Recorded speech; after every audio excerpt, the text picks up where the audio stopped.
Bam line number 4. Psychedelics are ineffective in treating anxiety and depression. Let me tell you what is ineffective. Whatever it is we're doing right now, because you pull up the first image. Let's take a look at the state of mental health in the United States because it's embarrassing. So 1 in 4 of people over the age of 18 are on some sort of anxiety or depression medication. That's more than 50 million Americans.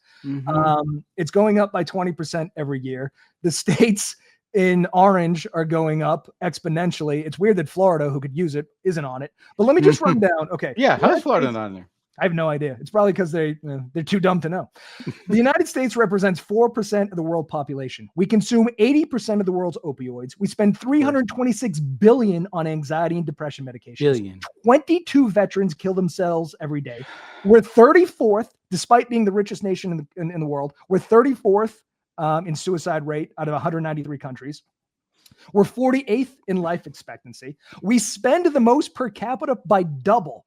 Second place on healthcare in this country. We're paying Lamborghini prices for a Kia Soul.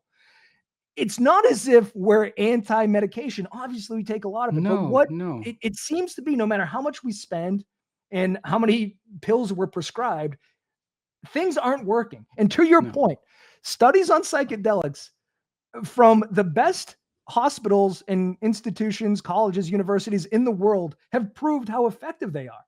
Yet they remain this impossible thing to get a hold of, despite these numbers. That's insanity. It is insanity. It is insanity. And there's Eric, I've come across so many people, so many stories of just how psychedelics have changed their lives, right? And it's you're right. The system is broken, right? We're in a system where, and this is not talking about every single doctor. I'm not singling out any doctor or all doctors, but there's a majority of doctors where you're going to go to their office and they're literally going to say, I'm not sure what you have, but let's try these pills. And if those don't work, come back and try these. And if those, for some reason, upset your stomach and upset your liver, then we'll give you these other ones. And the next thing you know, you got a plastic thing with 10 pills for Monday, pills for Tuesday, and it's crazy. It's just, we're sort of, someone said these doctors should have like NASCAR cars, like, sponsors of who they're pushing out pills to, because it's silly what's going on. And sometimes, people say doctors, they don't know much. They're not even taught nutrition. There's a wonderful story of a woman who came into my life through LinkedIn, actually. And she was telling me how she had an ear infection at the early age as a child. And because of that ear infection, she brought on some trauma, that there's this eating disorder called affairs, where you can only have like 3 or 4 foods. That's it. Everything else is just disgusting. You can't, whatever. Psychologists, nothing. Nutritionists, nothing. Doctors, nothing. And she comes across this article of people using psychedelics to overcome eating disorders, the typical ones, anorexia, bulimia. And she has this epiphany to say, hey, what happens if maybe psychedelics can help me? And she asks her partner, she says, hey, I'm going to take some medicine. I want you to sit for me. I want you to take care of me. Go under. I need you to take out 4 or 5 plates of stuff that I would never eat, never in a million years. She's like, are you sure? Yes. Okay. So she puts her blindfold on. She goes under. Medicine comes on. And she's like, what's that? What's that smell? What's that smell? And blindfolded, she walks up to the food and she starts to eat it. And she's like, wait a minute. That's what I've been missing. That's what this whole time, since such an early age, I've been telling myself here mentally that this was bad, that I couldn't, that it wasn't going to happen. And yet eating with psilocybin helped me open that up. So is that irreparable? Yes, of course, that's wonderfully irreparable. Those are the type of things that psychedelics can do. So you can't tell me that this does not help people. That opening up of the mind, right? That consciousness that psychedelics give us. You can't tell me that cannot help people. Of course, according to John Hopkins, psilocybin acts on serotonin receptors in the brain, which play a key role in mood regulation. This can help alleviate symptoms of depression and anxiety. It's been known to help promote neuroplasticity. Correct. We take so many medications that have everything else to do with our body. Very rarely do we take anything for our brain, which is steering the goddamn ship. And Brian, can you pull up that last image? This, I think, is shocking. And single dose psilocybin for treatment-resistant episodes of major depression from the New England Journal of Medicine. I'll link to this wherever this is posted.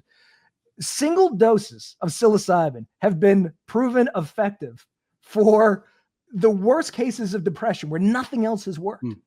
Isn't this compelling enough for, you would think, modern medicine to go, all right, well, what are we doing? Why isn't it?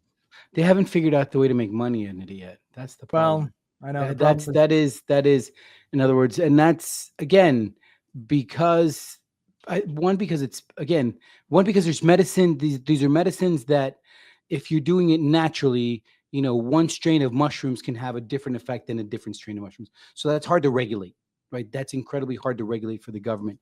I always say, look, there's these two psychedelics are on the seesaw. One side wants it to be, you have to go to a doctor and the doctor's going to have to sign you a prescription and you have to take that prescription to the pharmacy and you have to get your little opaque bottle with the white top. And that's how you're going to take your psilocybin. There's people on the other side that are going to say, what are you, nuts? You crazy? Like, I can grow mushrooms in my house and I can do it myself. I don't need to go to a doctor. So it's this sense of where we're going to be in the middle, right? That we move forward. But I think that two beautiful things. One, the fact that you and I are having this discussion, the fact that you and I are talking about psychedelics in an open, honest, and objective way is incredibly important. We're not out here, hey, laughing, let's go get blazed, let's go. No, we're having honest, open conversations about how this could really help people. So that's number one. Number one, the fact that we're talking about it is incredibly important. And I think the idea that people are really using this correctly, intentionally, responsibly is big, that we're getting this message out, that's really important.